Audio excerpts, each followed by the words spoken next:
さんこんにちは、ケンジです。ということでですね、今日も、リチャードさんとの対談インタビュー第2回、パート2をお送りしたいと思います。で、リチャードさんのね、自己紹介あったと思うんですけど、1個だけお伝えするの忘れてて、リチャードさんは大阪で、なんとUSJ のスーパー・ニンテンドー・ワールド、そのプロジェクトにも関わってた人なので、日本でしっかり仕事して、アメリカに帰られたっていう経緯の、持ち主の人です。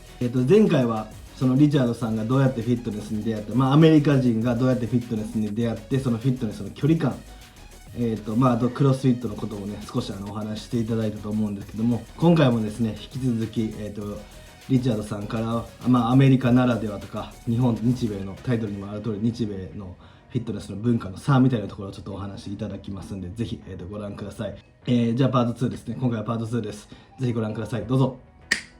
So, is there anything that you wanted to add the value of CrossFit, and why do you like this sport? Yeah, I mean the community of CrossFit. I would say I'll say that the value of the community and getting people together for something other than work, and it has a lot of value. And seeing that in Japan made me realize the same thing is true in the U.S. that our work, both in Japan and the United States, we're some of the, like, we work the most out of the entire world. Like, I think it's Japan and US take the least amount of days off per year, and like the least vacation of like all the countries in the world. And I think that in both countries it has value to give people a, like, almost like a sport, just like soccer or football, that is something fun outside of work, and school, that brings people together. I think has a value in both places. Yeah, it's a very interesting, and also it's a very similar response from my friends. Actually, I took the same video with Japanese firefighter almost 2 weeks ago, and he said, I'm the firefighter, and my way to work and the time that I need to work is totally different between the normal, businessman. So I need to stick to the firefighter department all the time, and so that's the reason why communication all the time only with firefighter and or family. But since he started to go to the CrossFit gym, he could meet a lot of people who is not working, who is working outside of firefighter department, and different people, different culture, even in Japan. So that's the reason why he could get new value and a new way of thinking, and he felt, oh, this is a very important thing that we can support each other, and how you're going, oh, your squat and your deadlift is getting better, and since he got a lot of inspiration and motivation from the community. Okay, if he could do that, I need to push more. Yeah, this kind of things. Yeah, it's kind of small competition, but also supporting each other. This is why what he was explaining. Yeah. Okay, it's a very unique, and kind of we have similarity between United States and Japan.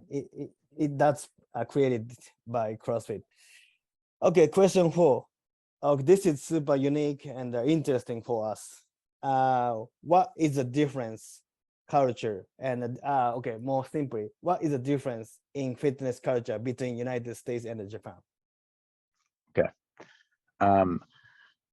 I think so. One thing that was the first thing I would tell someone if they asked me, like, what is the fitness culture in Japan, I would tell them, if you went to Central Park in New York at 9 o'clock on a Saturday morning, you would struggle to walk on a sidewalk because there'd be so many runners and bikers and people on, different kinds of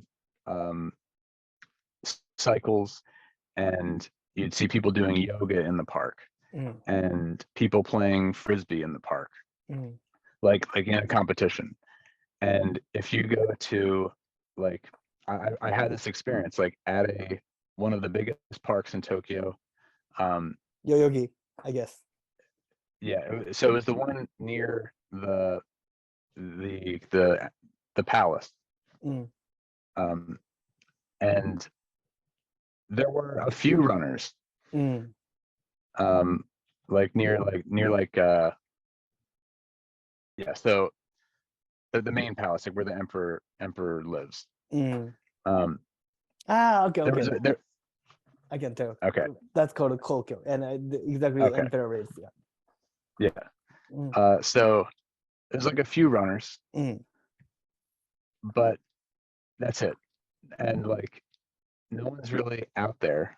And so this was a Saturday morning, which I know is also a work day for a lot of people in Japan. So it's not exactly the right comparison. But I've been to many parks on a Sunday morning as well, both in Osaka and in Tokyo, and it's the same thing. It's not like really